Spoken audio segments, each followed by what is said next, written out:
Hey, good morning. Take two. For some reason, I hit the done button instead of the go live button. So I have directed live on a different link. So there's an old link. Some of you may be on your way from there to here. My apologies. Hey, we've got Terry back, Harlan in the house, Maddie Ice, Raphael. What's happening? Good morning. Happy Thursday. Happy Thursday. New link. Here we are. I also think I used poor English in the first title. What was my first one? Why aren't your cards selling? I don't think that's proper English, because that would translate to why are not your cards selling? It's not right. So I think in this one I changed it to why. I like titling videos as questions. It seems like that draws people in. Why your cards, why are your cards not selling? I think that's the way I phrased it. I don't know what's correct. I was not a very good English student. I saw Uncle Rich's comment over on the other link. Here I am on a technology panel tomorrow night. Or wait, no, not tomorrow night. Saturday night. Can't read a calendar either. Saturday night on a technology panel. Can't figure out technology. I was a very poor English student in high school, and I wrote for a newspaper. Figure that one out. David in the house, what's happening? Sal Dougie, good morning. Todd, what's happening? Successfully found the new link. Good morning. Yes. And I did put the link in the chat. There's George. I wonder if I can there's still 7 people waiting. Can I delete this damn thing? Edit video. Make sure I'm deleting the right one. That's one thing I've here technology again. I can't figure out how to delete videos on YouTube. Maybe I should have went back to StreamYard. Delete. Matt Hardy reference. I don't know how to delete this damn video channel. Jesus, now where am I at? Okay, we'll figure that out later. Hopefully people have made their way over to the new video. Here we are. Zach says, I don't list cards, so that question is an easy one for me. It is. If you don't sell cards, you know the answer to the question. But if you do sell cards and they're not selling, there's 3 reasons. Well, could be all 3 of the reasons why your cards aren't selling. Let's see. Although we've talked about possibly giving Porter the opportunity to start making this a self-sustaining hobby, that would be awesome, because not only for multiple reasons. A, it's a self-sustaining hobby, so he can sell some cards he doesn't want to buy cards he can, but more importantly, it's a life lesson, and he can learn business skills by doing so. It's more of an education than making it all about cards. Card Shuffler, what's up? Good morning. T206, Tony in the house. We've got Brian Dean, Angel Baby Cards checking in from Central California, where it's only 5 in the morning. Woo, up early. Good morning, Ed. Low Roller in the house. I think I saw your latest video. Did I? I think I even commented on it, right? Unless you added a new one. Let me see. Low Roller Scratcher. Let's check. Let's check it out. Low Roller Scratcher. Up to 555 subscribers over on the channel. Yes, I did see it. Low Roller Scratcher opened up some optic basketball. What's your next video? George, what's happening? Cooter in the house. Zach and Porter putting together a one-sided trade together for you on TCDB. Very cool. Doing that for Sal Dougie. Sell a soccer jockey and NASCAR card. So yesterday, let's see. Oh, yesterday was trash day. And good morning, Paul Carl Cards in the house. Yesterday was trash day. I got some great news. Went over to meet the contractor at the new house, and there were trash bins in the new neighborhood, which means I don't have to worry about a new trash day. Remembering, oh crap, it's Thursday in the new neighborhood or whatever day it is. It's Wednesday, also in the new neighborhood. So I'm very happy about that. Flawed Thinker, good morning. House update. We are getting the drywall is whatever phase this is. They're like mudding. Is that the phase? They're mudding or whatever. They're putting stuff on the drywall. They're making it not dry. I don't know. And then I think next Wednesday, painters come. Friday, I believe this week, tomorrow, the porch will be started. So next week might have some updates, some card room updates. We'll see. Tiger 727, Flawed Thinker in the house. What's up, Tiger 727? Good morning to you. This is my new morning show. Nothing worth watching on normal TV anymore. Well, I'm glad. I'm glad that you're here. There's nothing else to watch. I'm your last resort for something entertaining. Let's see. Enjoying the show. Thank you. I appreciate it. Card Shuffler, what's up? Great episode yesterday with Ted. Seems like a really good guy. He is. I haven't met him in person yet, but I will Saturday. So I will be getting to meet the whole team at Collects. Ted, David, and Alex. Who else? Who am I missing? And I'll get to meet Carrie from American Arbitrage and maybe many others. We'll see. Let's see. Zach says, you mentioned an announcement forthcoming that was life-changing. Did you get the child? I don't think I have any life-changing news. I don't have any life-changing news, but I do have some big news. It's exciting. It's exciting news. It's certainly not life-changing. So I'm not going to reveal anything now. The steps are in place. So something's going down. Something's going down on Monday or probably Tuesday of next week. So I'll share that. And I'll hopefully be able to get some pictures of what's going down. But it's pretty cool. It's exciting. Certainly not life-changing, but it is exciting. Exterior stucco is what they call it. Keep fresh inventory, list hot prospects, and stay away from listing commons that will sit. James, you about nailed it.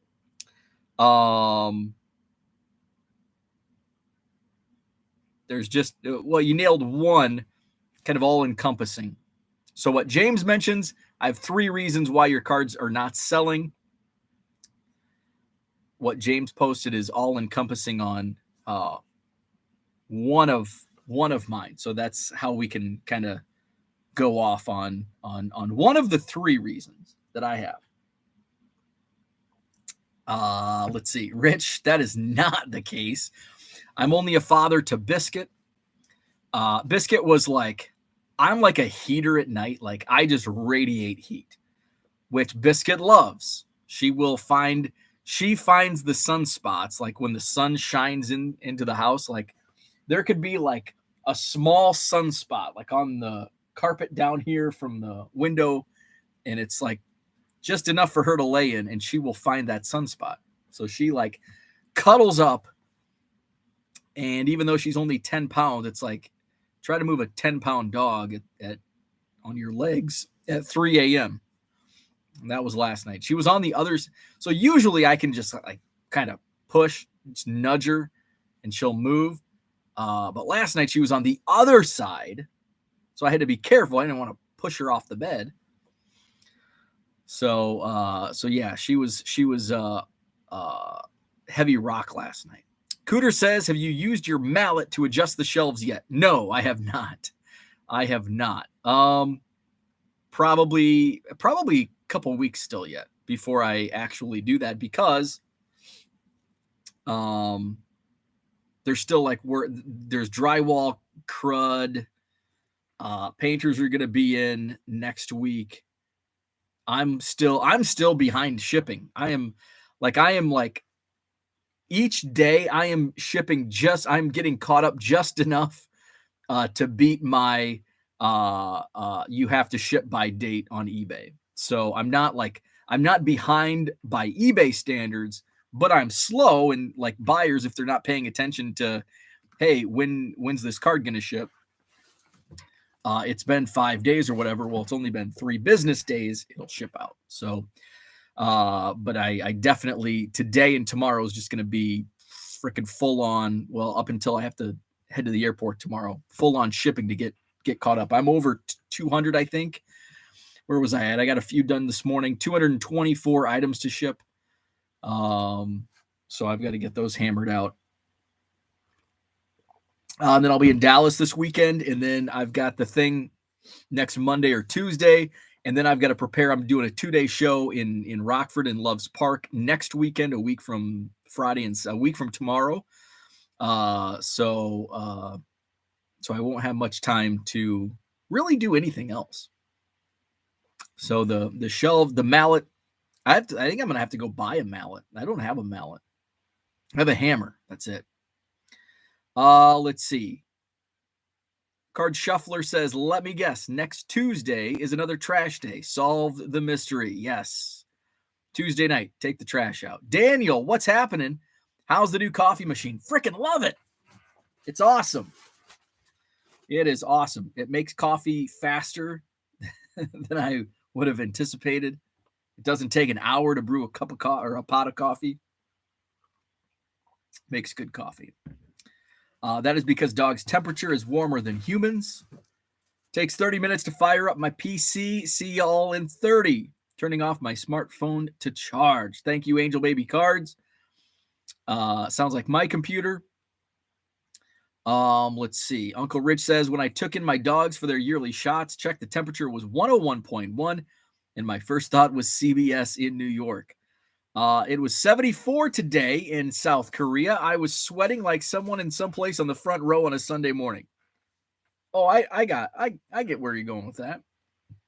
It was warm, yeah. It was in the 60s here. Finally, I think it might touch 70 the next couple days, which will be magnificent. Let's see.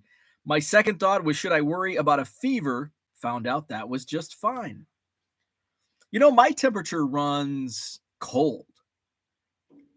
And I guess it probably depends on the thermometer that you use. But whatever thermometer that I was using, like 97.7 was my temperature. Like normal temperature was like 97.7. So if it was like 98, like, if I felt crappy and I took my temperature and it was, what's the 98.6 or whatever, if it was that, I had a low grade fever because I could tell, like, I just don't feel well, even though it's normal.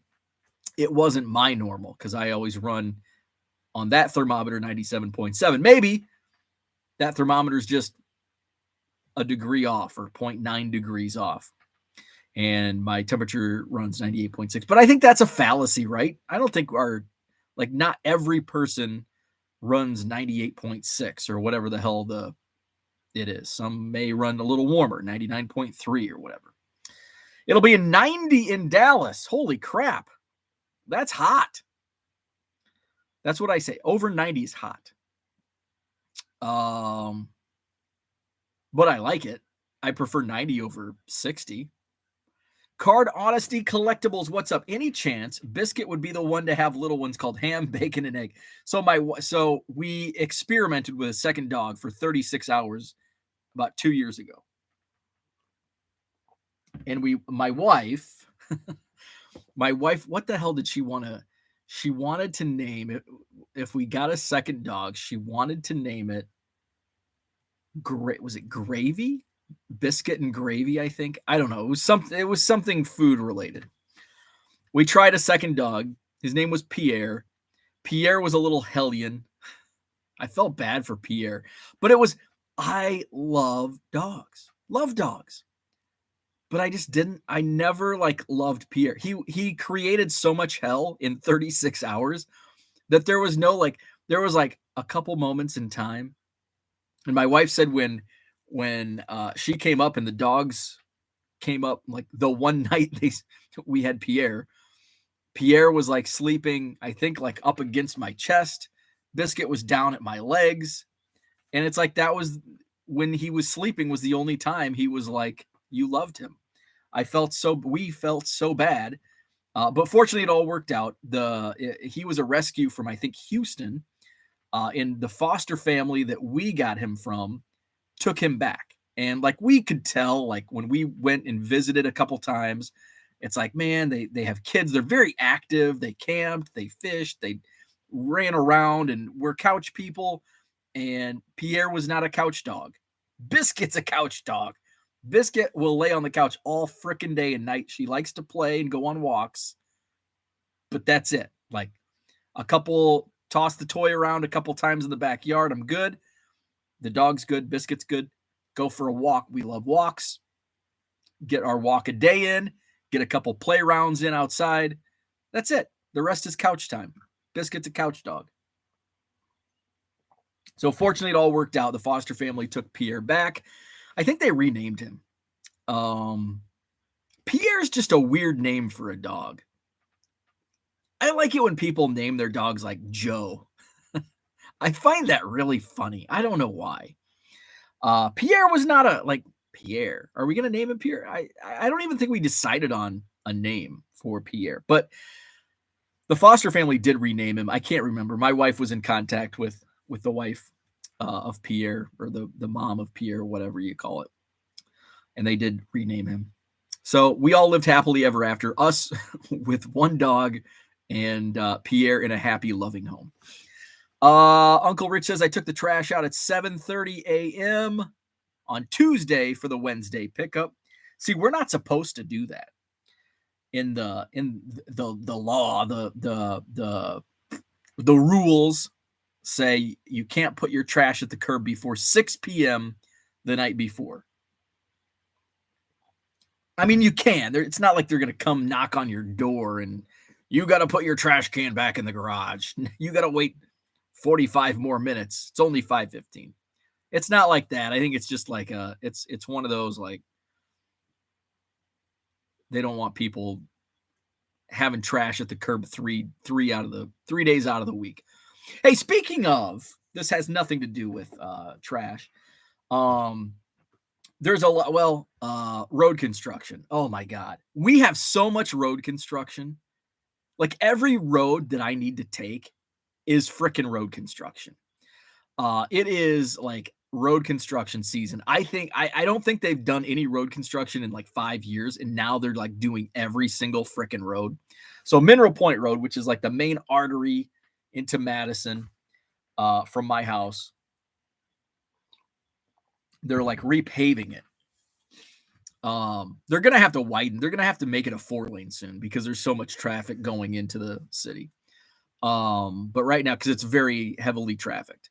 But right now it's just 2 lanes, and they're repaving it, and they're building another neighborhood like that's going to butt up against it. So even more traffic will be coming.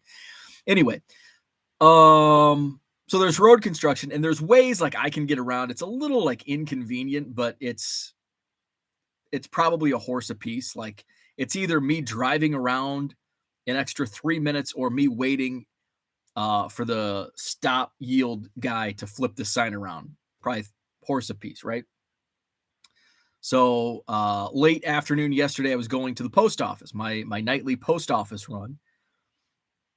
And I got the stop sign. I was the first in line, and it kind of butts up against the stoplight we have out there. And so you have to like use every freaking inch of the road because they don't want it traffic backing up through the intersections, which happens anyway. Because on the other side, down closer to town, they've got the roundabout. And it's like some people are like morons and they park right in the middle of the roundabout and traffic can't get through. People don't know how to, don't get me started on that. Roundabouts. People don't know how to freaking drive in a roundabout. Anyway, that's another day. So sign man, like, come on, come on, come on, come on, come on, come on. I'm like, geez, I'm gonna hit your foot. Stop. So sitting there, it's a nice day. It's in the 60s yesterday. And sign man like starts walking and kind of makes a motion, and I think he like pointed or something, because I have Cubs seat covers in my car. So I figured I'd get like some like crude joke about the Cubs being in Wisconsin. No, I didn't. Rolled the window down, and this guy, like right from the get-go, was like a Saturday Night Live character. Like Chris Farley. Chris Farley would have played this guy. By the way, Chris Farley's from Madison. So this could be like Chris Farley's brother or cousin. So this guy, and he had like kind of a Chris Farley thing going. And he starts telling me the story about, oh, I bet you were happy with the World Series a few years ago. Of course I was. And he goes, I was watching that game.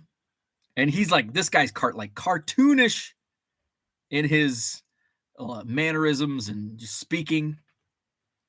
And he's like, man, I was watching that game. I remember that game. Because I had to pee so bad. That's one of the last things I was expecting to hear about him remembering the Cubs World Series 7 years ago. He had to pee so bad. And he intertwined how bad he had to pee throughout this story about the Cubs World Series in 2016. And he's like, so then at the end of the story, he's like, yeah, but I'll always remember that game because there was a rain delay and I had to pee so bad. So the did you make it? I had to ask because he never got there in his story. Did you go? Were you able to go pee in the bathroom? Not on the couch in your pants? He made it. He did make it, but he had to pee so bad. I had to pee so bad. He said that like 17 times, maybe more.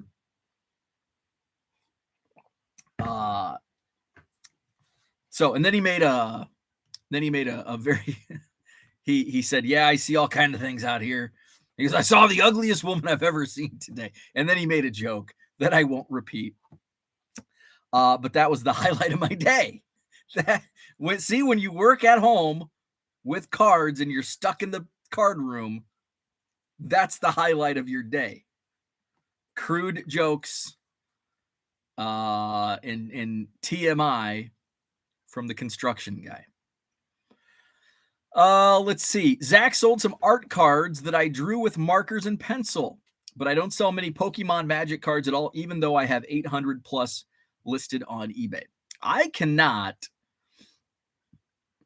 So I think what my three reasons, which if you read the description, those three reasons are in there. The inventory, the price, and promoting. Those are the three keys. We're going to get into that. I don't know the Pokemon Magic, so I can't. It's not like I can go to somebody's store if they're selling Pokemon and Magic. I can't just go to your store and be like, oh, here it is, because I don't know the inventory. Like I have this Pokemon. I have these Pokemon. I shared these like last week. These were in Goodwill. Like this. I could put a whole bunch of these and they're not selling. Groudon. And I don't know why. Could be many reasons. Maybe nobody wants Groudon. Maybe I have it overpriced. Maybe it's not promoted. So we'll talk about that. Rich thought he was an overachiever. Well, half the block already had their trash cans out when I put mine out. I felt like such a failure, and Bo would be a procrastinator here. Yes, I totally would be. Although I did take it out around dinner time, around 6 or 7 p.m. on Tuesday of this week, because it was recycle day. That's an important one. I was so tired on Tuesday because I don't think I mentioned how exhausted I was, and then Low Roller was all on my ass about being late on Sunday. But I was so exhausted. I was up so early Saturday morning, like 4 a.m., going through the card show. Like I felt like Saturday's card show for me was like the busiest I've ever been, like at a Madison card show. I don't know why. Well, pretty simple, I guess. There were more dealers than I've ever had at the show, so that's probably why.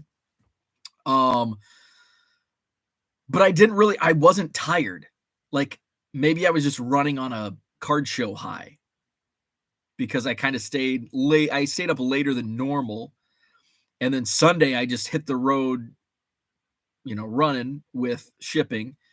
And then didn't slow down Monday. And then all of a sudden Tuesday, I'm like, oh, just. But that's all I needed. Like it was like 5:00 on Tuesday. And I went and changed and put sweatpants and a hoodie on and hit that freaking couch, man. And we had dinner. I don't even know. I think I put a pizza in. Oh, yeah, that was Tombstone night, I think.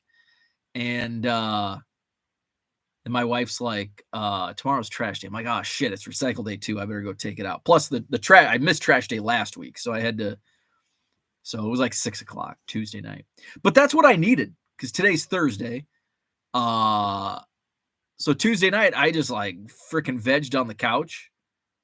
And then Wednesday, I was a little tired Wednesday morning, but like once I got into like my routine, I was on my way and I felt so much better. I think that's what I needed. I just need to take that time to veg out and be a couch person. Rich usually runs 97.1. Most people run cooler than 98.6. John says, sorry, I'm late tearing through the Hobby Evolution eBay stores on a shopping spree. Love it. Hey, if you haven't joined already, check out the Hobby Evolution Facebook group. I'll get the links in the description. We've got some great discussion, and this is where a lot of my topics come from. Share, copy, link. Drop that in the chat. There's some great discussion, and this is kind of today's topic is kind of related to a topic that I saw that I don't know if it was posted yesterday or the day before, sometime this week. And somebody had asked, how many items do you have in your store? How many are you selling? And I saw some low numbers, and I think, and that's what like inspired me to think, okay, why are the cards not selling? And I think there's several reasons, but I think there's three most important reasons why your cards might not be selling. And for the sake of what I know, we're going to target it toward eBay and eBay sales because that's what I know. Herman in the house. Herman, I did not get your He-Man shipped out yet, but I will today. Johnny Boy Cards, what's happening? Where we at? There we are. Johnny Boy Cards. Ed, just saw that. John. Warrior Cards in the house. I just came here to see why John was buying from me and not here harassing Bo. Love it. Because John's on a shopping spree. Mark Marinello, what's up? Oh gosh, no. I thought we would go the chat without reading that. No. Yeah, today's like my least favorite day. I've never seen a minute of any Star Wars film, and I like saying that because it usually like some of like the diehard Star Wars fans like, why do you even have to say that? Like, So sometimes I like to push buttons. Sometimes I'm a button pusher, so I like saying I've never seen, and I'll tweet that out today. I'll tweet that out. Let's tweet that out right now, and let's see how many angry responses I get. We still got to have 30 minutes or more. Let's just tweet out. I've never seen a minute of any Star Wars movie. That's it. That's the tweet. And let's see. There's going to be somebody that's just angry at that tweet. Why would you tweet? Why are you bragging? Why are you bragging about that? Oh, so I clicked a button. I didn't know this would happen. I clicked a button that said something about running ads. I wonder, it says ads will run shortly for some viewers. I hit the skipped. Oh, I don't think so. I think we saved you from commercials. I thought that was only on the replay. So I don't want commercials during the live stream. Do you ever get commercials during the live stream? You shouldn't. I don't think you should. I think only during playback. So I don't want. So I need to make sure not to click that button again. But I like that it warned me. It's like, hey, ads are going to run for some viewers. No, they're not. I don't want ads. Click. Save you from those damn ads. I don't even know what ads are running right now. I never even pay attention. Pierre is a horrible dog name. I know, right? Pierre is a horrible dog name. Oh, we've got our first response to my Star Wars tweet. Ooh, we've got a couple. Oh, Uncle Rich retweeted me. Thank you, Uncle Rich. Oh, so far, we've got some people in agreeance. Is that a word? Agreeance? Smart move, says post-game cards. David says same. Oh, my phone's faster. I got the Shane. Same here. There's a lot of non-Star Wars watchers. Now, I think I've shared this story before, since it is May 4th, and some may be wondering, why in the hell did you say Star Wars? Because it's May 4th. And Mark Marinello says, May the 4th be with you. So the only time I should have watched the original, like and now I don't even know what to call it. Like the very first Star Wars, that came out in 1976, 77, whenever the hell that was. So that movie we watched in a film class when I was in college. Now, this was at Black Hawk College, and it was a night class. It was a night class for film, and me and some of my other derelict friends, we would be naughty and drink beers during film class. How did we get away with it? Well, I'll tell you. Hopefully no impressionable ears are listening in. So we would get a big gulp from one of the gas stations that held 2.5 beers. So what's that? 24, 30 ounce. So it's probably a 32 ounce cup maybe. So we would go.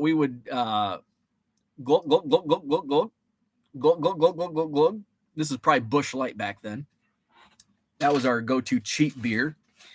And then glug. Oh, half a beer left, chug. And we'd go into class. And we'd have 2.5 beers during our movies. We watched some really crappy movies.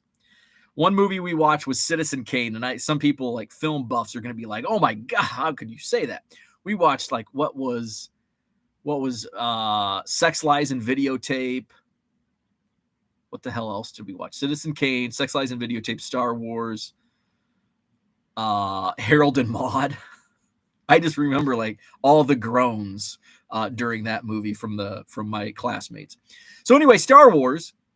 So Blackhawk's a community college, and so our theater, which by the way, this very same room that I'm drinking beer during class is where I performed in the junior high spelling bee just 6 years prior. Went downhill fast for old young Bo. So we took our big gulps of Busch Light, and there was upstairs. It was just two levels. We were on the like main floor base. I don't even know what the hell it was.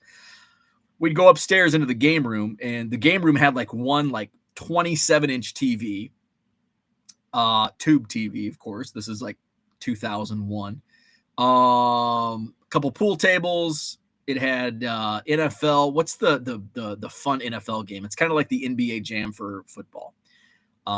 Blitz, NFL Blitz, some other game I can't remember. But so we went up and we like played. We snuck out of film class.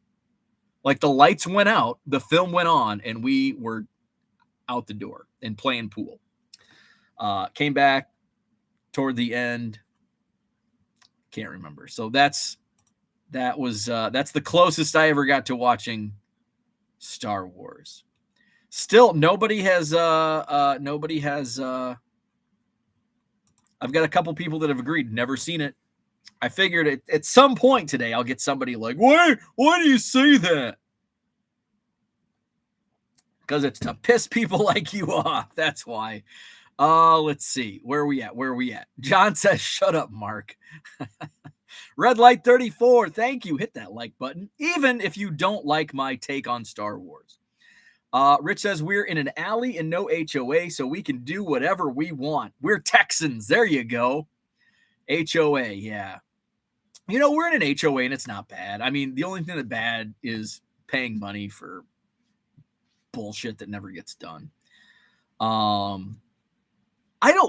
do people want to sign up for like being on their board, HOA board or city council? Like, I don't even like talking to my neighbors on a dog walk. Do you think I want to hear their problems about the frickin' sidewalks not getting shoveled or dog poop in neighbors' yards, or how come the streets aren't plowed 12 minutes after a snowfall? Why do people sign up for that? I don't know. But I haven't found any issues with our HOA. John says, reminder that arteries go away from. So it is an artery because people drive. So is it only an artery one way? Because it's an artery out. So if people work like downtown, they go into the city to work, and then they use the same road, but it becomes an artery on the way back. So it is an artery, just maybe only one way. Dollar Box, what's up? Good morning. Stuke says, grandson named our cat Owen after Owen on Jurassic Park. Very cool. Mark laughs. Andy Mack, good morning. Tiger agrees. Tiger727 agrees on the roundabout driving. So our roundabout, which is just like a mile, 2 miles down, it's 2 miles down the road, that's going into the city.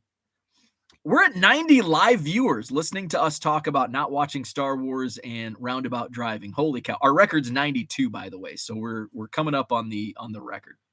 And 4 people dropped. They're like, oh shit, he's talking about a roundabout. I'm out. So the roundabout just down the road is the intersection with the most accidents of any intersection in this county, in Dane County, in Madison, and in the surrounding areas.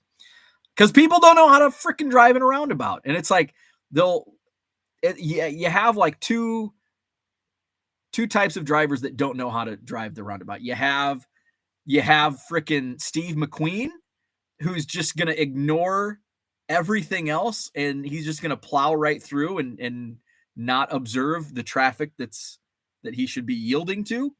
And then you have the nervous Nellies who approach, and then they're like, oh, they're in the roundabout, and then they stop.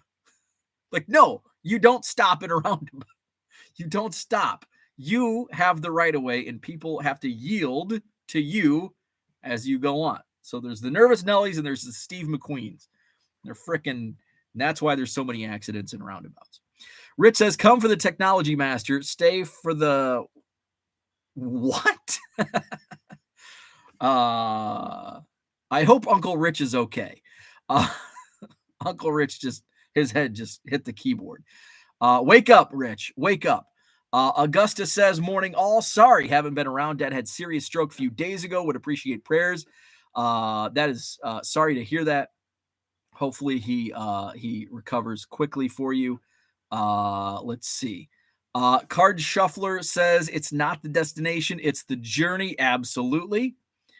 Let's see. Jonathan Frazier, what's up? Good morning. What size envelope do you use for single card purchase? I use this the standard number 10 on all shipments. So I use a card saver, put a card in a penny sleeve into a card saver, and then I take a piece of paper, do the old trifold, and then number 10 envelope.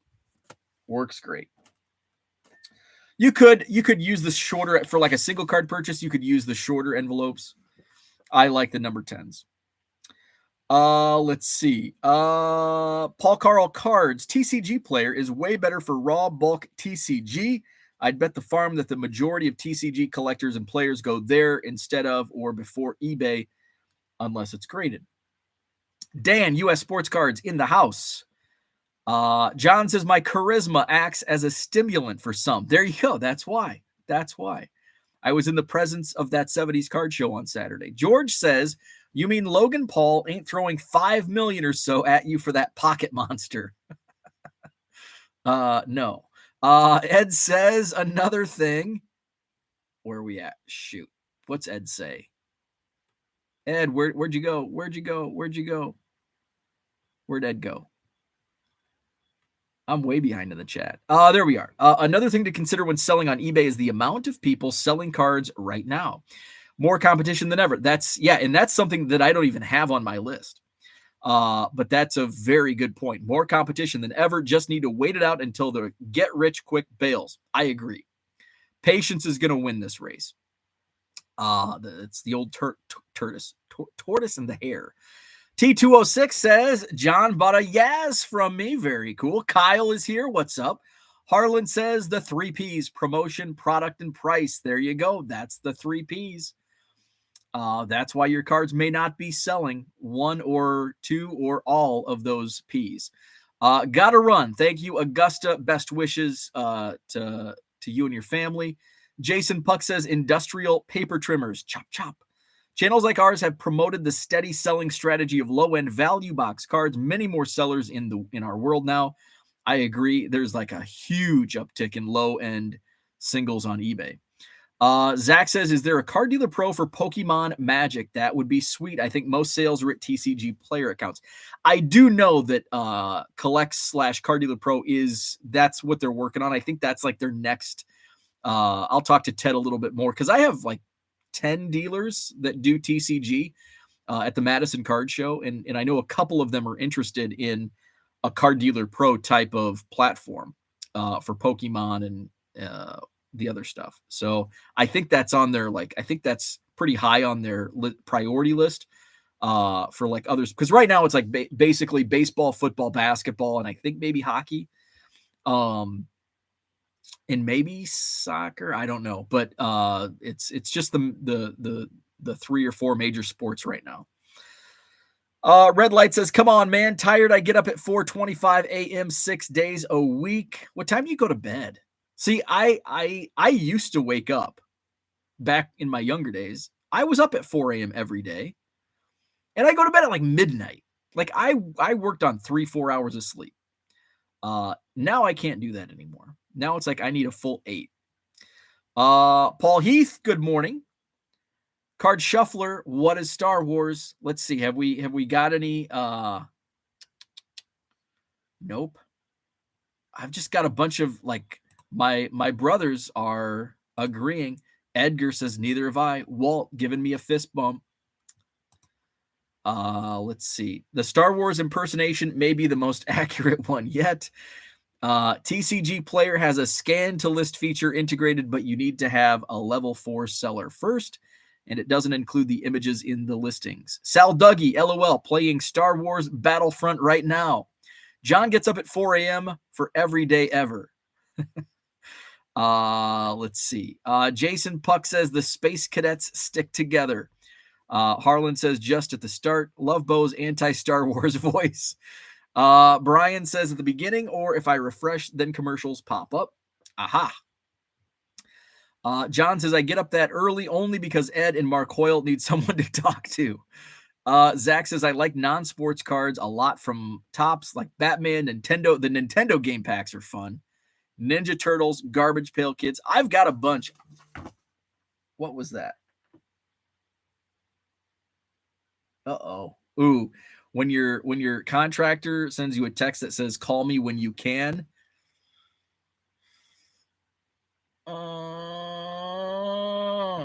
Okay. So let's see. Talking non-sports cards. Is this no.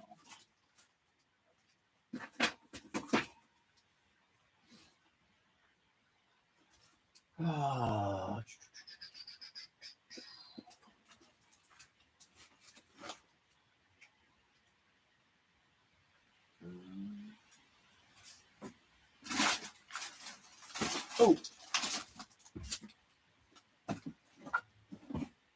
Ha.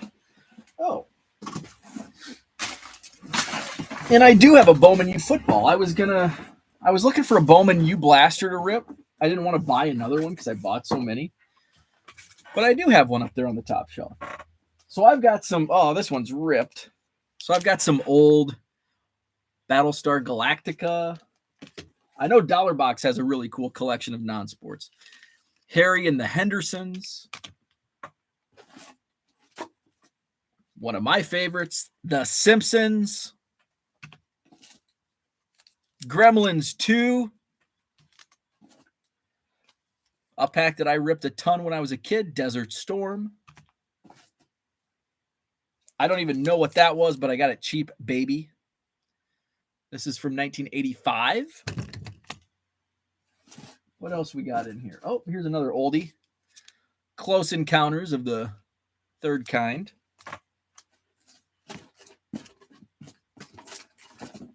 Supergirl. What year is that from? 84. What's that? 21 Jump Street. Bo Derek. Here's Bo.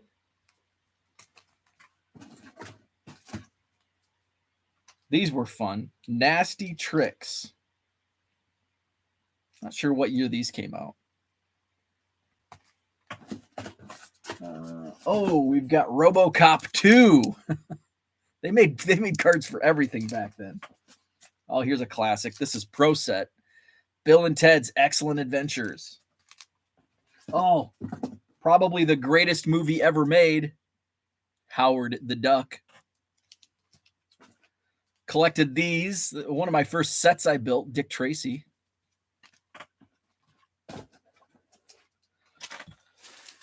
Little Shop of Horrors. I was a big fan of this movie. Another Dick Tracy, G.I. Joe. Oh, American Gladiators. And finally, Space 1999. So those are some of my non-sports packs. All right. Back to the chat.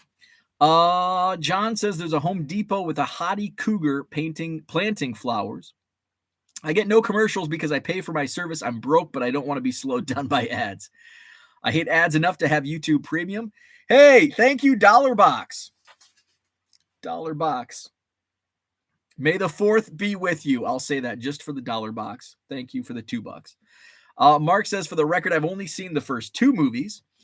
Baseball card curmudgeon in the house. First Star Wars is episode 4, naturally. Yeah, I don't even know how to, like, the first one. But not the first one, but not episode 1. Am I out of focus?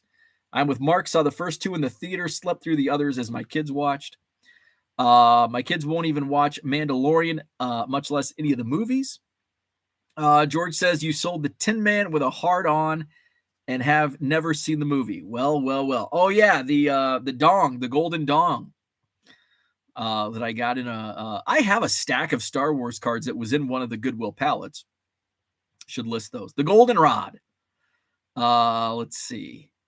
Terry says, I saw Star Wars at release and have seen them all, but not a big fan. They are just okay. SD, we watched American History X in History. Really? That doesn't seem like a very kosher movie to be watching in school. A violent classic. Yes, it was. I've told a few people that I would stomp their GD teeth out on the curb in my lifetime when they angered me. Dollar Box, Star Wars 77, Batman, Ninja Turtles. Doing a mail day video tomorrow on those. Very cool. Fright Flicks. That's a fun one. I should get some Star Wars 77. Terry says, when I was a kid, we would go to the baseball field of Blackhawk College and salvage the cracked bats we would find in the trash can with tape or small nails. They were good enough for us. Very cool. I went to the Aggie Blackhawk out in the country in Kewanee, Blackhawk East Campus. But I was going to go to Blackhawk. I was going to go to the city campus in Moline, the one that Terry's referring to. But I just followed my friends. My friends were like, oh, we're going to Kewanee. And I'm like, okay, I will too. Do you think I want to hear their problems? Let's see. John says, I have an HOA. I ran for the board with one mission, get the school bus stop closer to my house. Goal achieved. Now that my kids are out of school, I may run again to have the bus stop moved farther. That's great. Brian says only 21 likes. Hit the thumbs up. We've got a few more. We're up to 28. Hit the thumbs up, subscribe, all that stuff. Whole show about cards yesterday. Got to have 0 today to even it out. Right? Right? I know. Oh, should I look at this text? Oh, okay. I think it's just. I think it's like window talk. Let's see. Uncle Rich says, Uncle Rich is Rhine. Stay for the holding it in talk. Drive in Jersey sometime. It's like the kids at Chuck E. Cheese's who fill their cups with every flavor of soda. We call those suicides in when I was a kid. I don't think you can say that anymore. Like, give me a suicide. And it's like Mountain Dew and Pepsi and frickin' every. Ugh. What the hell were we thinking? Kids, man. What the hell were we doing? 608 Cody in the house. Where we at? What's Cody say? Where's Cody? Oh, Cody says, good morning. The roundabout down the road from you was a T in the road when I was growing up. Talk about a bad spot. Oh, man. So which way did, so I assume, so it was a T. I'm trying to think of, so which way did it T? Oh, it probably T'd. So Mineral Point was probably a through, and then it probably T'd Pleasant View to Middleton. And I assume that like Pleasant View South was not needed at that point in time because there was like nothing out that way. You had to drive several miles to get to Verona. I'd love to see pictures of, because like this area, like I wasn't here. Like when I moved to this area, they were I think there was no like where at Junction Road, like over by Target where all that has changed. That was just getting built when I moved here. Because I remember, because that's how I'd come in, because I came up like through Iowa and across and then Verona and up. And I remember Junction and Mineral Point was like a intersection. It wasn't a overpass. First Star Wars is titled Star Wars A New Hope. John, New Jersey is nothing compared to in Boston. I've never been to Boston. That's on my bucket list. May the 4th be with everyone today and have a great day. Has anybody complained about my tweet yet? Man, I'm so disappointed. Let's see. You are correct, Rich. I have refused to drive in Boston. I park in Connecticut. Tell me what Ed said. MKB Man, rewatched your hour-plus interview with Ty last night. Good stuff. Thank you. Hopefully we do another one soon. Let's see. MD Sports Cards. I would disagree with PCC that TCG player has more buyers. I think he is vastly underestimating eBay's reach. TCG is great, but eBay is just a giant. Yeah. Cards are selling, says Jenny. Some people's cards are not selling, and we're going to get to the bottom of it. I'm going to tell you why. Brian says on your Facebook group alone, probably a couple 100,000 listings on eBay. There you go. A lot of competition. eBay started this visual recognition with Pokemon over a year or two ago. I was always hoping they would move to sports cards as well, but they have not. Angel Baby Cards is back. Welcome back. The Card Shuffler says, I find it easier to give my money on eBay rather than taking from others. George says, may the 4th be with Bo's contractors. That was very patriotic of you. Let's see. Desert Storm cards. That sounds sweet. Made in the 80s. Night would have been what, 91? When was Desert Storm? Was 91, I think. 90, 91? Somewhere around there. Let's see. Red Light tries to be in bed by 11 or 12. That's super late, man, for getting up at 4:30. Holy crap. Start your show every day from now on with that pack saying, here's Bo. I also ripped a lot of Desert Storm as a youngin'. Baby was a bad 80s movie. I don't even know if I've like even seen it on like streaming services. And it was, I think it was before my time. Here, is this Baby? What year did it come out? 85. So I was 3 years old. I was not really watching. Let's open it. The hell was it? I'm not eating the gum. There is gum in here. See, I bought all these to do. I had created a thing called nostalgia rips or whatever, nostalgia breaks, and then I only did like 7 videos. We've got a PSA 10 gum to the back of Baby, a living legend. So these are Baby cards. Baby was apparently a dinosaur movie in 1985. These two people are captured. Baby is sighted.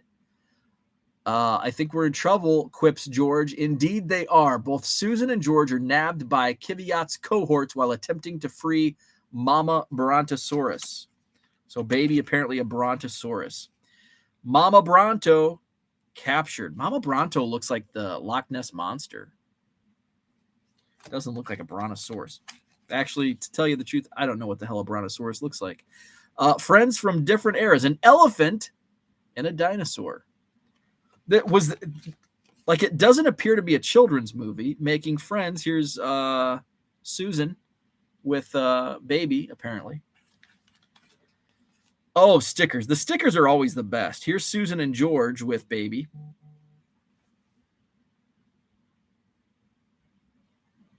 Okay. All right. I'm glad I didn't do a nostalgia break on this because I've never seen. Oh, this looks like a knockoff of Raiders of the Lost Ark or whatever the movie was.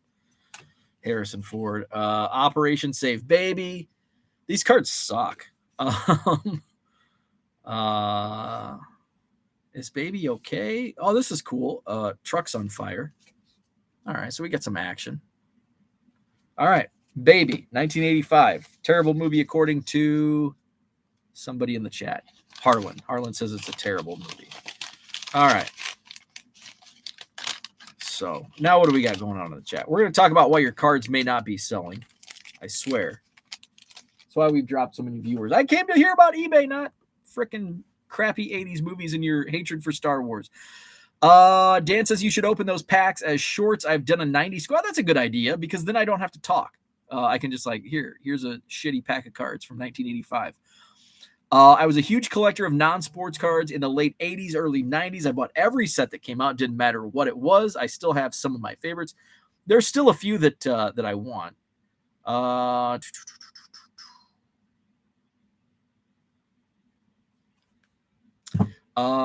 Where's the vintage Batman cards? I don't have any vintage. No, I think the oldest is probably, 77? 1977 is the oldest pack in there. You should open these packs, make it a series called Nostalgia Rips or something. I know. I need to pounce on the Pro Set Football Dong error card. Yes. Who was that? Fred Marion? Can't remember. Where are we at? Let's see. George says, nostalgia tip. Bo getting tips installed again. Yes. Remo Williams. Where the vintage Star Wars cards at? I do have vintage Star Wars cards. I don't know where they're at. They're in a box somewhere in this room. Dorky Angler, what's happening? When did you start listing base cards? And are base cards a big percentage of your business? Yes, really big part of my business. That's kind of like my niche. When did I start? 1998.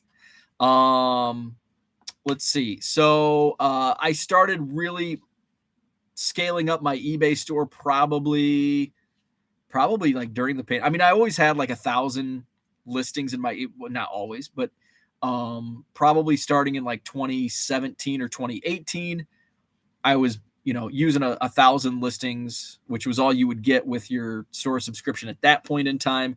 And then when eBay opened the floodgates and said, you get 50,000 free listings, that's when I started. So that was 2020. So in 2020 is when I really started scaling up. Your contractor is watching and wants you to know he can't believe you haven't seen Star Wars. I would guarantee you my contractor has also not seen Star Wars. George says, I was talking to myself a while ago. It's all good. And here's why. Because he's my age. We're the same age. And we were born after they were like popular. And then like it wasn't a thing.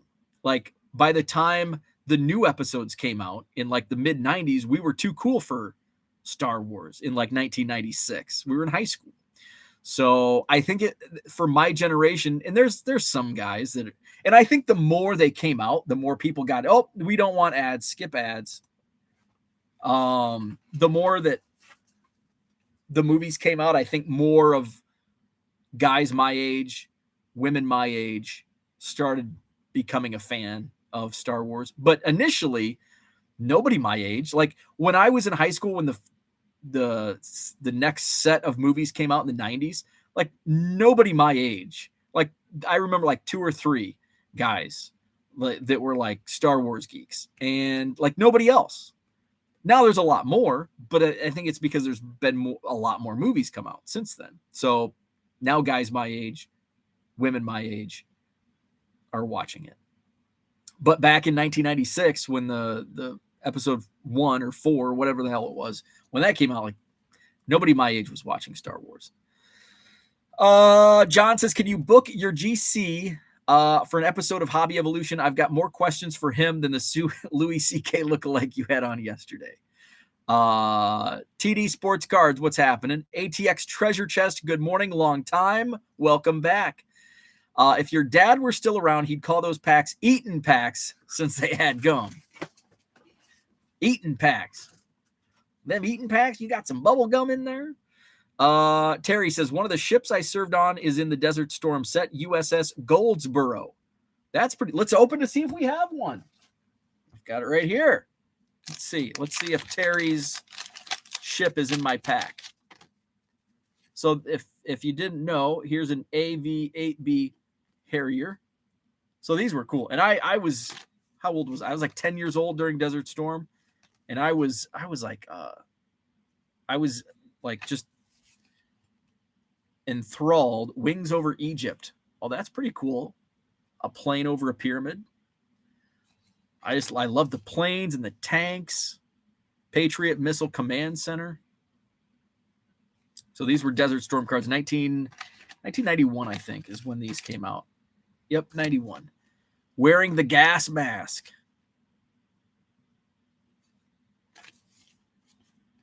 State-of-the-art stealth fighter bomber. Manning the M110. Damn it. No, what was Terry's? The Goldsboro. No Goldsboro in this one. At the controls. And the hell's this?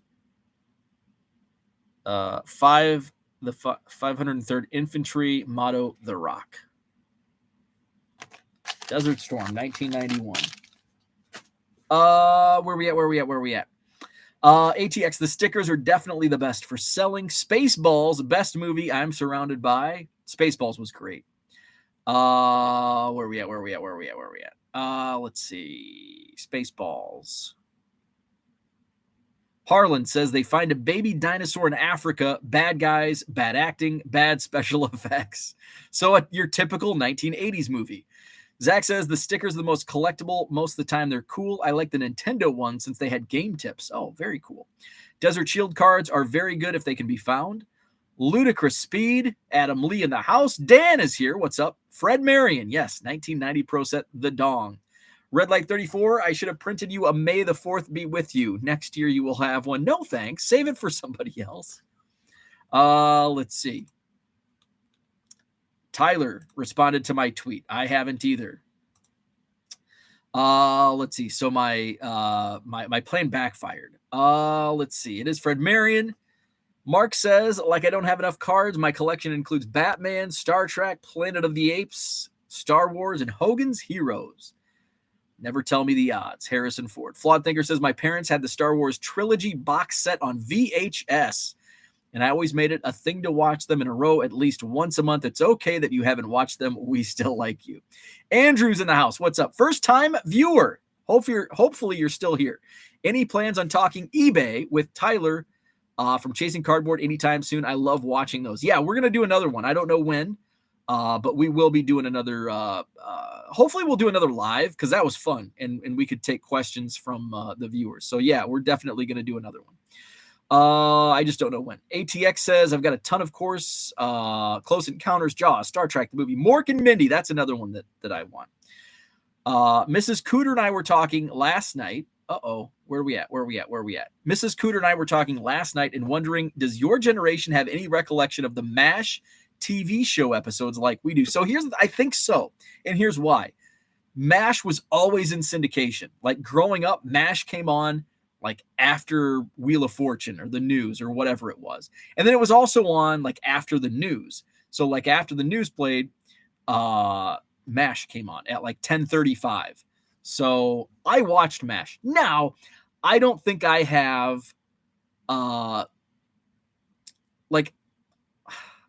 it was like I watched it, but it wasn't like I wasn't a fan, but I was also not watching it like in real time. I was watching it, 10 years later, or 8 years later, whenever, because it ended in 83. So I was watching it in like 89, 90, that era. Wait a minute. You're saying that wasn't Louis C.K.? John says, fun fact, I was touring with Neil Young, and we played West Point the day the ground war broke out in 1991. The audience was over-aggressive that night. Here you go if you want the Marion reprint. You scruffy-looking nerf herder. 1990 Pro Set Fred Marion, NFL Football Era reprint card. The only Star Wars I enjoyed was Family Guy's version. Let's see. Yeah, Angel Baby, you can buy the original on eBay. I think it's like a $10 card, the Dong card for Fred Marion. The Smiling Schwarzkopf is decently valued variation from Desert Storm, $20. Oh, wow. Double Cards, what's up? Good morning to you. Elon has created a safe space for positive engagement. That's why your tweet is getting no traction. The stealth bomber had to be made public, I believe, in 1987. One went down in a media copter, got to the crash on live camera before the military got there. It was actually made in the mid-60s. Interesting. Ty is currently only answering questions about his slab cracking technique. The old 52 Mantle. I have not seen that video, but I saw the thumbnail. MASH was always on when we got home from school. Dan is a huge fan of MASH. Love me some MASH. Dad was in the military back in Nam. My dad served during the Korean War, and I live in Korea. Strange. My dad served during Vietnam, but he did not go overseas. He was based at Fort Knox from what year? 67 to 69, I think. Let's see. My brothers and I would wrestle during the commercials. Mom would come home from work wondering why we were always sweaty and scratched up. Did you see that Tyler has a pallet of 375,000 cards on eBay? No, I didn't. Idaho's a pretty far drive for 400,000 cards. Let's see. Angel Baby says it was required viewing in our home back in the 70s. MASH is a great series. Absolutely love it. I rewatch it from time to time. Let's see. About 200 asking. I sold one like maybe a year ago because I found one in one of the pallets I bought last year. I think I sold mine for $10. My Fred Marion Dong card. Ty's pallet is coming from Kansas City. $800 to ship to you. Well, Kansas City, that's a better drive than. Let's look it up. Let's see. Is it on the Chasing Cardboard page? Here's one thing about eBay that I don't like is trying to find user search. Does anybody know? I'm going to hit the help button, eBay user search. Because if you type it in like the search bar, it's going to bring up items. You know what? I bet it's faster if I just go to the Chasing Cardboard channel on Twitter. Chasing Cardboard. There we go. Oh, that's the YouTube.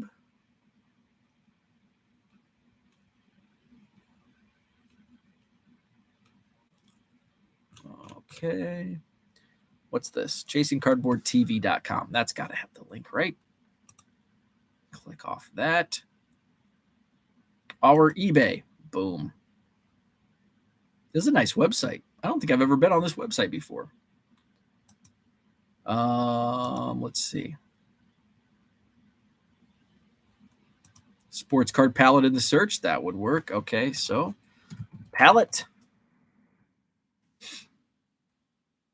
Here it is, boys and girls. $400 starting bid, $800 shipping.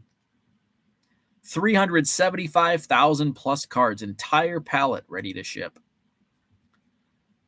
What's in the description? Oh, look at all that junk wax. Oh my goodness. I don't need any more of that. Any more pictures? It's just boxes of cards. Yeah.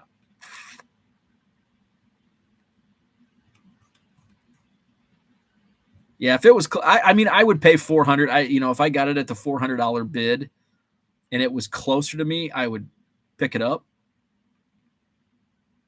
I'd have to get like a U-Haul.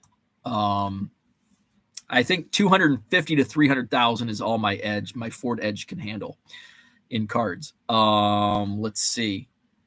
Where are we at?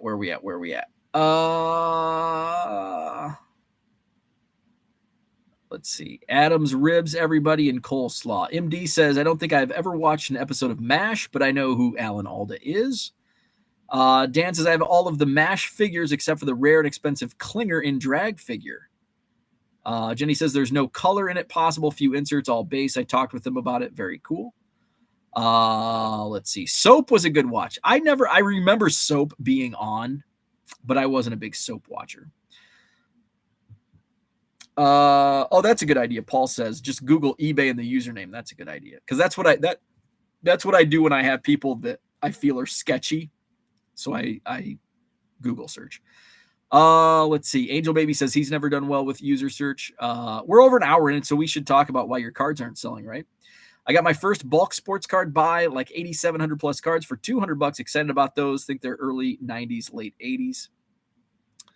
Let's see. Oh, drop the link. So let's see. Here it is. Here's the link to the palette. Let's see. You can insulate the walls of your new house for $1,200 all in. Got to remember, this is people doing what you do, selling that. It's going to be bulk. You sell in bulk. Heads up, 96 Topps Finest Baseball has a load of mantle action taking place.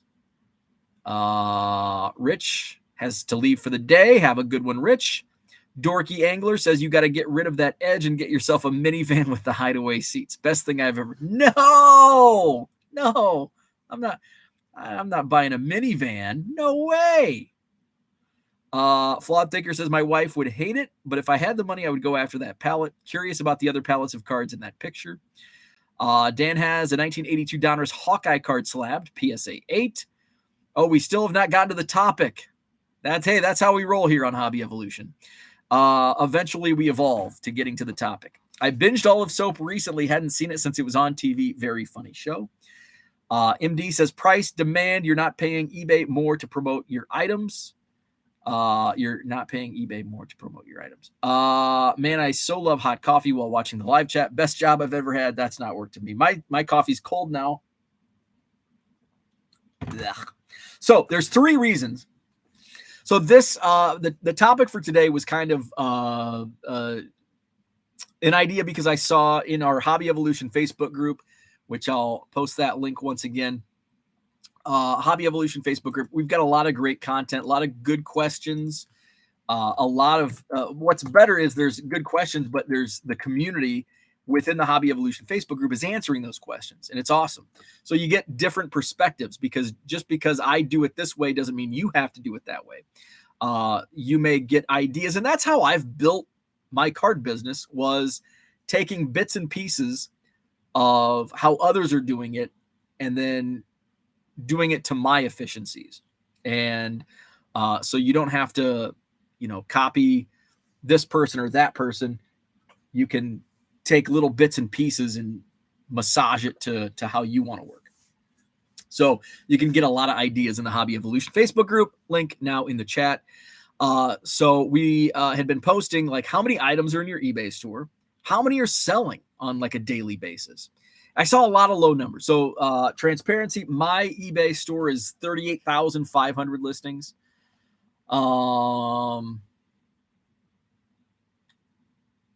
Let's see. 38,500, like right on the dot. 38,500. I've sold 9,600 in the last 90 days. So that's pretty easy. Do the math. 9,600 over 90. I'm moving about 107 cards on a daily basis. Sometimes it's only 80 or 90. Sometimes it's 200. It just depends. When I run sales, it's going to be upwards of 1,000 sometimes. So it all just kind of depends on, my sales and all of that stuff. But I've seen some pretty low numbers, and so there's some reasons why you may not be having higher numbers. And number one is your inventory itself. Is the inventory itself. And so ATX drops. He's 43,000, but he's only selling 10 per day. So it's likely 1, 2, or 3 of the following reasons. It's the inventory itself. If you have 43,000 cards and it's 89 tops, 91 Donruss, 88 Fleer, and it's just commons with some stars, there's not much demand for that. And sometimes I post like, oh my God, I can't believe these cards sold, but it's actually kind of a rarity. And when it happens, it's a celebration. Like, oh my God, I sold an 89 tops Jose Canseco. And the reason I post it is because it's not common that I sell cards like that, though it is pretty common. You go back through my my last 5 sold. And let's just see. Last 5 sold in my eBay store. 2012 Topps Archives short print. 1992 Upper Deck Jim Thome. 2022 Panini Diamond Kings Carl, I'm going to pronounce his name wrong, Erskine. But then here, this transaction was 13 items. And it was all Jose Canseco. 13 Jose Canseco cards sold. An 87 Fleer Star stickers, a 94 Stadium Club, 92 Fleer, 2001 Donruss, 94 Fleer, 2000 Bowman's Best, 92 Leaf, 96 Bazooka, 2021 Donruss, 93 Duracell, 92 playing card, Ace of Spades, 2000 Upper Deck, 88 Donruss Baseball's Best, 13 Jose Canseco cards. That transaction was $20. $20 of 13 Jose Canseco cards. That's the goal right there. Every once in a while, I'll sell one Jose Canseco card, maybe an 88 Fleer Jose Canseco. But that's the goal, is to have somebody come and buy 13 cards in one transaction. Boom. Now, my average card sale on that transaction is going to be closer to $1 than 30 to 40 cents. So inventory is key. You have to have cards that people want to buy. If you don't have cards that people want to buy, you won't sell the cards. So sometimes it's a mix. I've had a lot of traffic, and sometimes it's indirectly related to your sales. Sometimes 2023 Bowman came out last week, and I listed, and I had first on the market. Fortunately, and I didn't know that my boxes were going to be delivered when they were. Otherwise, I would have bought more. But I bought my 10 blasters, and they were delivered like first. And so I had that first on the market demand. And so people are coming to my store and using Card Dealer Pro and Fujitsu, or now Ricoh, the scanner, and boom, I was able to get all 500, 600, 700 2023 Bowman up in a couple days. People are coming to my store for 2023 Bowman. It's also generating interest for other items in my store, and it's just this buzzword coming up: synergies in place. This synergy is working. So that will, if you list, one of my hottest sellers right now is Anthony Volpe, and I've sold 2022 Bowman Draft because I bought like 11 cases worth of paper. I think I've got 180 or 190, and I'm down to like 20 left. And so find out who is hot. Anthony Volpe, Jackson Holiday, prospects. What prospects are moving? Look at the Baseball America hot sheet. Who are the minor leaguers that are on the hot sheet? Because a lot of people look at that on Mondays or Tuesdays when it comes out, and then they go to eBay, find the best prices. Which brings us to our second point. Not only do you have to have the inventory that people want, you have to have it at a price that people are willing to pay. And this is a delicate balance because you don't want to race to the bottom, and you've got to have your cards priced at margins. And that's where the buying side is so important, where I'm selling these Anthony Volpe cards, but remember, I bought these for about a half a penny a piece in bulk. If you go dig through a quarter box and maybe you get the discount down to 20 cents and you're selling it for $1.50 shipped, you're only making about a dime. Plus, it also depends on what you're paying on supplies and all that stuff. So all of this stuff has to work, and you have to know what to buy, what price to buy it at. Sometimes it's a crapshoot. Like, is Anthony Volpe, am I going to sell 200 Anthony Volpe cards to multiple buyers over time? Maybe. I think now that I've kind of tested this, knowing what price point I can get them at, it's going to work for me. So that's important. Price is like, 1 and 2. I mean, first off, you have to get people to your store, and that's by having items people want. So I think that's the most important part, is having the inventory that people want. So at least eyeballs are on your store. And that can all be, you can analyze this through your seller hub, and it's kind of a reflection on some of the stats that eBay shares in the traffic. Impressions are eyeballs. They're just putting it out there. If people are searching Anthony Volpe, your listing might show up in front of somebody. They're not clicking on it until, or you're not getting a page view until they click on it, which becomes a page view. And if you're seeing a low sales conversion rate, and I would say a low sales conversion rate is under 5%, then you're probably dealing with a price issue where you may have cards that people want, but it's not at the price they want. So I think having inventory, if you have 40,000 cards of just 80s and 90s commons, you're going to sell very few cards. Will you sell some cards? Yes, but it's not sustainable if you want to sell 100 cards a day. You're going to either have to have, several 100,000 of that type of card in your eBay store, or you're going to have to widen your net, get more popular players in your eBay store. Okay, before I get to number 3, let's go into the chat real quick. Where we at? Let's see. I clicked the link to see the shipping cost to Korea on the pallet from Chasing Cardboard. It's rather confusing. It's either $66,000 or $66. Let's see.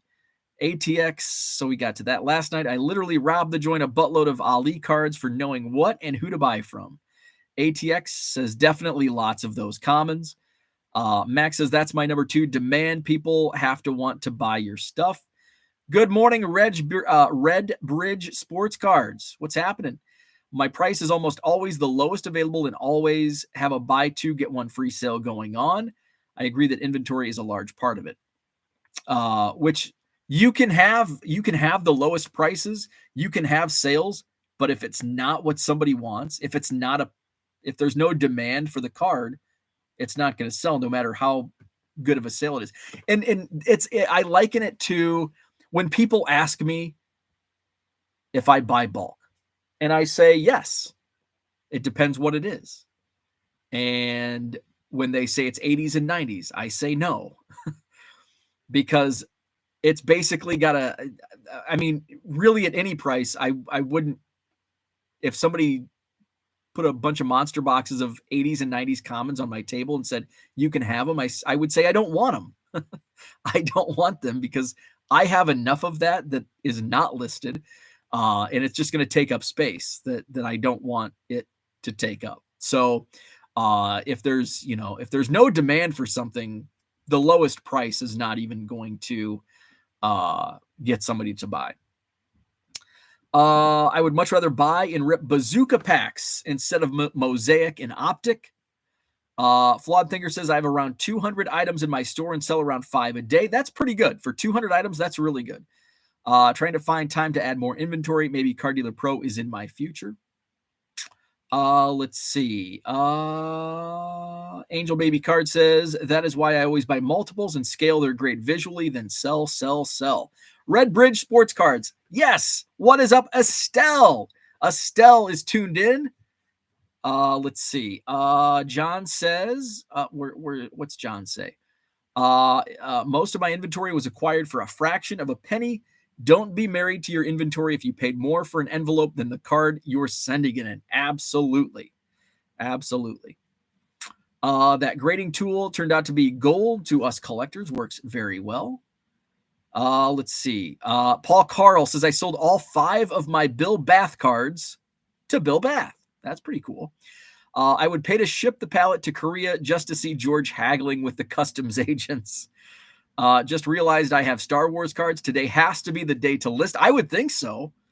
I would think today would be most people out of any other day of the year, unless there's a new movie coming out.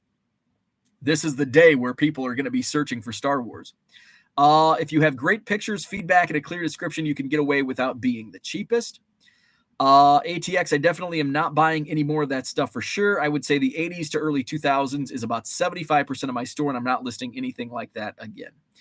You just need more balance. I think there's I list that stuff all the time, and a lot of it sells. But I mean, I'm not listing a lot of common. When I list commons, it's going to be, I just listed a bunch of 77 tops and 74 tops in my eBay store this week.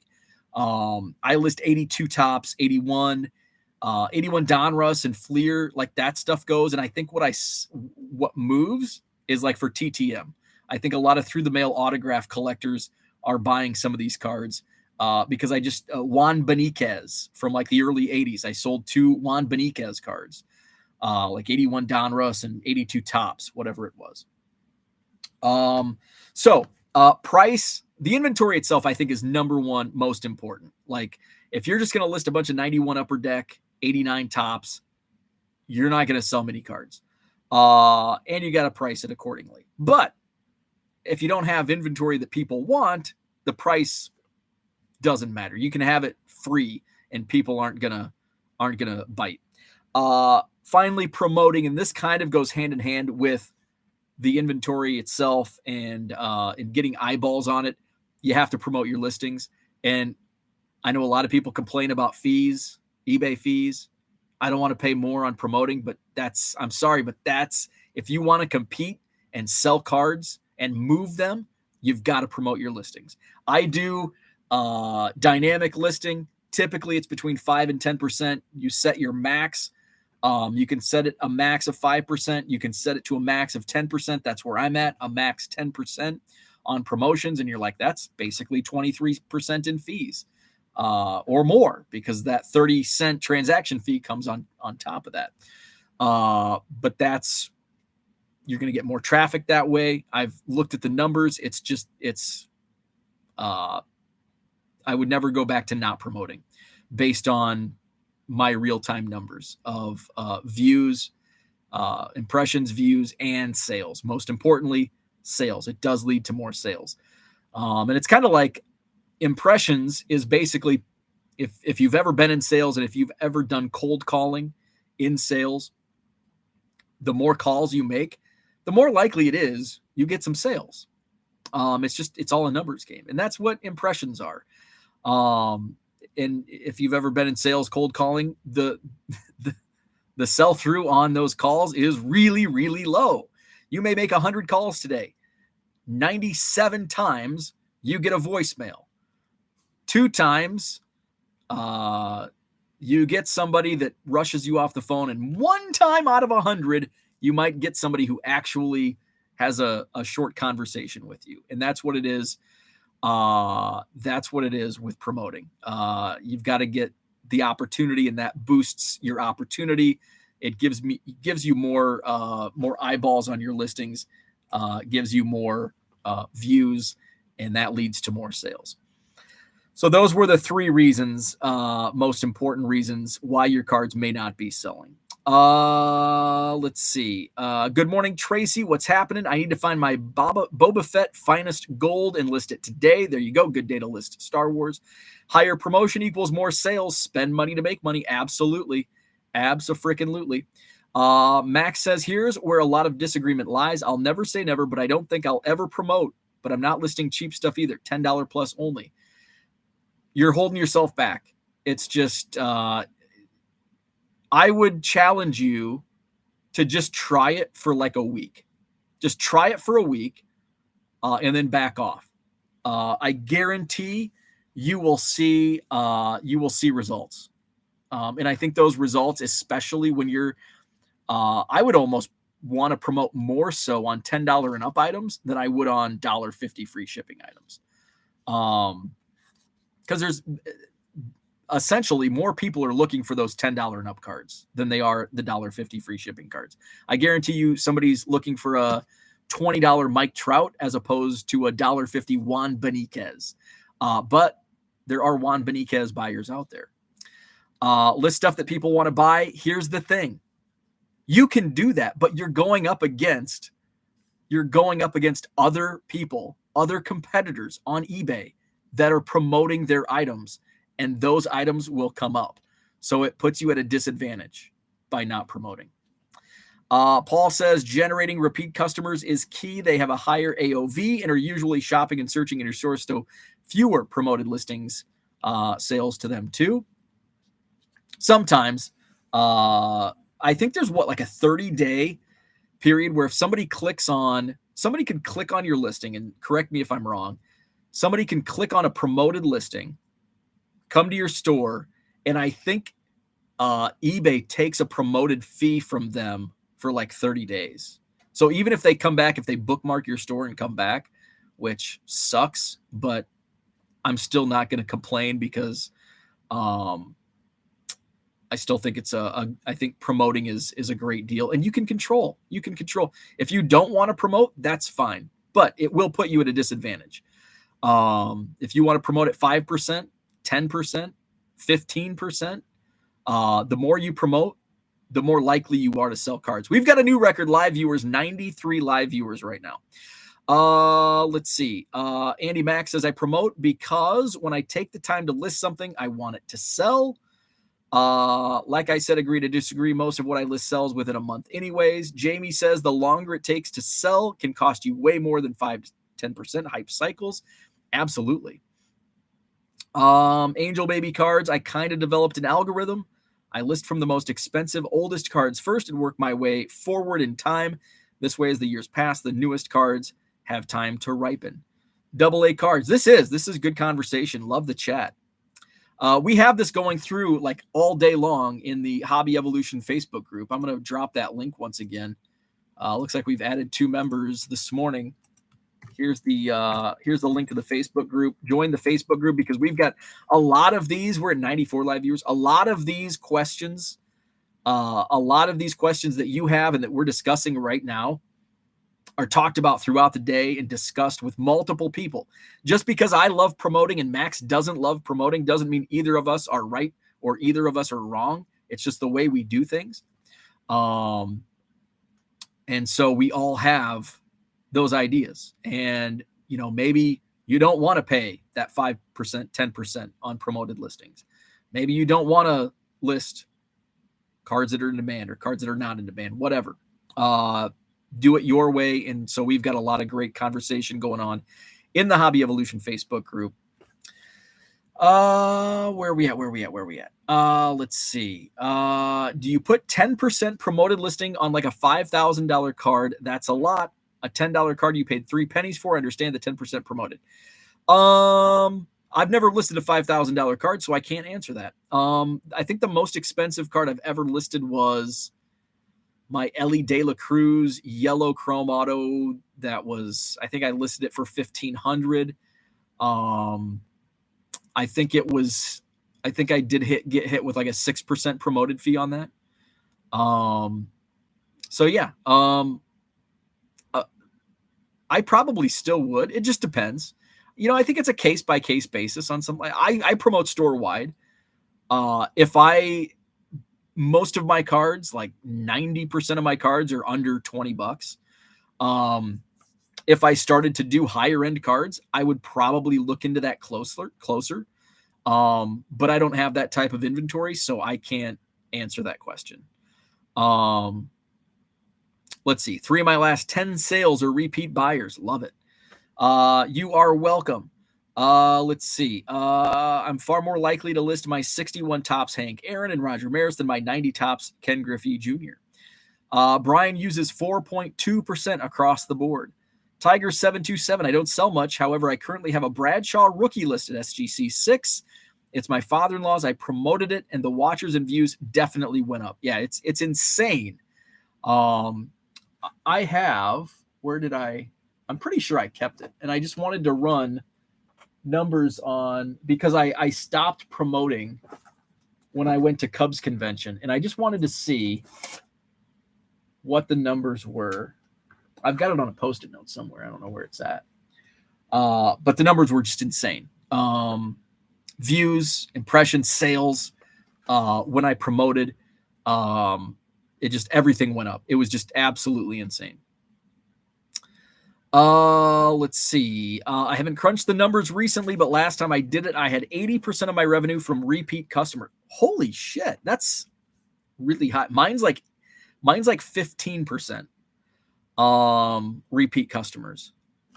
Let me look. Sales. Let's see. Repeat buyers.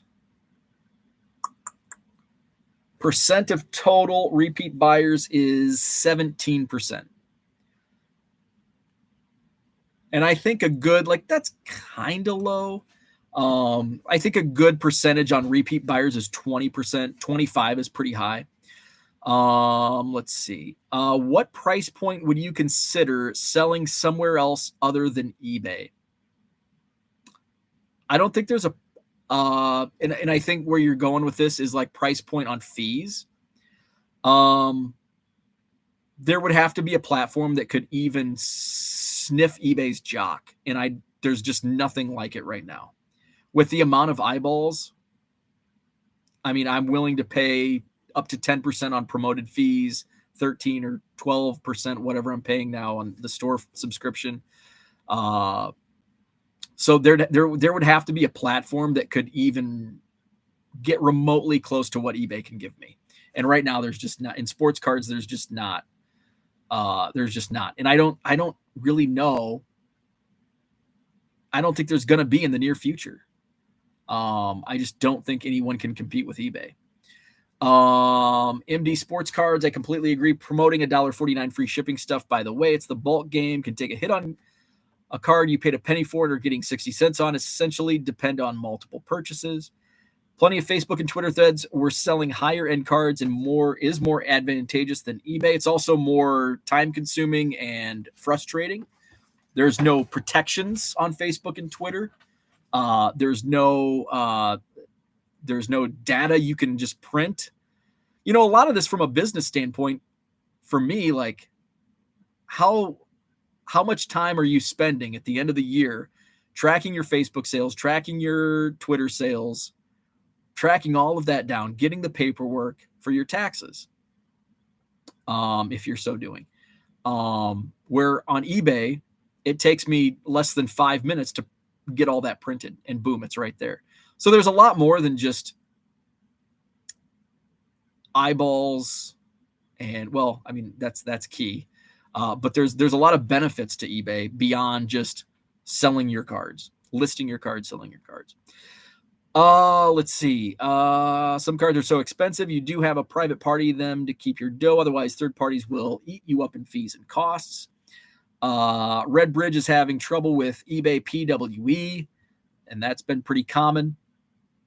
The 80% was on my revenue to be calculated. Okay. Let's see. I have 13% of my orders from repeat buyers for the last 31 days. Okay. That makes sense then. Let's see. I've already had a couple issues within the first 100 sales. My most expensive sold was a 52 tops color variation about a month ago for almost $600. I got it in a bulk GW. Goodwill lot. My dream scenarios are when someone buys one card for me, gets it, comes back and buys dozens more. That's what I love. Somebody buys a card here and there, and then all of a sudden they come in and buy 100 cards. John disagrees as these Facebook groups and Twitter threads are specifically targeting certain cards. I'd rather have a captive 100 eyeballs than millions of others. There's truth in that, but it's the buyer protection, it's the seller protection, it's the record keeping. I much prefer printing here's how much I paid in shipping, here's how much I paid in taxes, here's how much I paid in fees, here's the revenue, and then boom, print, send. That's all I have to do. Can't do that on Facebook. Facebook doesn't offer that. Let's see where we at. Guy comes over, hands my mentor $25K. He puts it in his pocket, then hands him the 86 Fleer Jordan from his jacket pocket. Do you have any customers who started on eBay that you now sell to directly? No, I do everything on eBay because I don't want to hassle with record keeping. Because it's a time suck, and I can just do everything on eBay, and I sell directly at card shows and my bulk lots. I have high volume cheap cards, and I just don't see the advantage to doing that based on a time situation. Do you take advantage of top seller 10% off fees? No, that's also where I don't feel it's worth the time.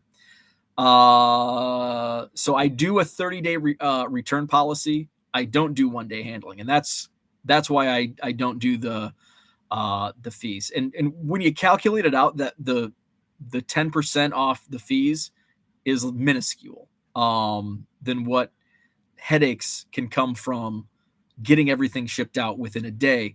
If I take a day trip, and it's not like you go on vacation or you go on a business trip once or twice. It's like, say I have to go do something on a Wednesday. I have to go to the house half the day. I mean, that's a lot of shipping and dealing with the amount of volume I'm doing. It's not feasible for me to bend over backwards to do 1-day handling to get that small discount on fees. It's not worth it. PayPal and Venmo do offer protection. This was specific to the aforementioned 5K card. Gotcha. Where we at? Let's see. I'm having trouble with eBay PWE. I'm a new seller, and depending on good feedback, for now I only do bubble mailer. I know I could get more sales with PWE, but worried about the negative feedback. Thoughts? Don't worry about it. I ship thousands and thousands a month, and I ran what was my April numbers? I think I had 8 non-receipt claims out of 3,500 transactions. So it's very small. Zach says, setting up the business policies you have for your eBay store is super important. Most people don't do it. Hard to do later on if you haven't. It's a pain in the ass. I can speak to experience on that. It is a pain in the ass. eBay collecting and remitting sales tax, which varies by city, county, and state, makes their fees a steal. Thank you, Cooter. Not too many people understand that. Let's see. In my opinion, depending on what you have on your store, I personally would never pay for a bubble mailer for a $2 card. Agree. When I see, I'll see a card that I want, and then I see that $4 or $5 shipping. Nope, don't want that card anymore. Let's see. This week, return to sender 60 cents versus 80 cents had to pay out of pocket on a Monday morning. I will stick with PWE. It will get figured out eventually, but it's hard to sell a card when shipping costs more than the card. Agreed. Let's see. I'm sure I'm not alone. At only 25 sales, I'm 100% positive, but the 2 PWA I've sent out never track well, to be expected, but I also haven't received any feedback from those. But you also haven't received, I assume you haven't received any messages saying they did not receive the cards. As a seller, do not look at tracking, especially on PWE. You are just causing yourself stress you don't need. There's no reason to look at tracking as a seller. Unless somebody says, hey, I didn't get this card, then look at the tracking. But if a buyer doesn't send you a message, don't even look at the tracking. It's just a waste of time. Let's see. Look on USA Today. They selling you 88,500 cards. Let's see. Mail carrier felt bad for me, so he came back and handed me the letter. Kind of cool of him for knowing what the seller was trying to do, but I did pay the price. Why do you take returns if top rated isn't a thing for you? Customer service. Max says, why are people so damn scared of taxes and bookkeeping? I did mine by hand and it took a day. Put systems in place where it's 5-minute wind down after the show end of week. No, it's a pain in the ass. Sadly, not everyone leaves feedback because I'm disorganized. And so when eBay can be organized for me, that's a me problem. I'm just not an organized person. Some people are, and that works for them. That doesn't work for me. Let's see. Yeah, not everyone leaves. I get my feedback ratio, probably 40% of my customers leave feedback. Let's see. John says, by the way, you sell off platform all the time when you were set up at shows. I object to your previous excuses. Yeah, card shows, Facebook Marketplace. That's what I do. And I have returning customers in that realm. Let's see. I do probably overthink it. I watch it like a hawk. Yep, just stop. Stop today. Since I'm in the beginning, I want my feedback up so I get noticed more, but every time someone buys a card, I will send them a message with a coupon code for a 10% off next purchase. Here's another way to increase buyers leaving feedback for you. Leave automatic, set your automated feedback. I probably saw, this is anecdotal, this is just me throwing numbers out, but I would bet my feedback ratio for buyers leaving me feedback, I bet it went from 30% to 40% when I started leaving automatic positive feedback after the buyer paid. And some people worry, well, what if they're an asshole buyer and in all this? Don't worry about it.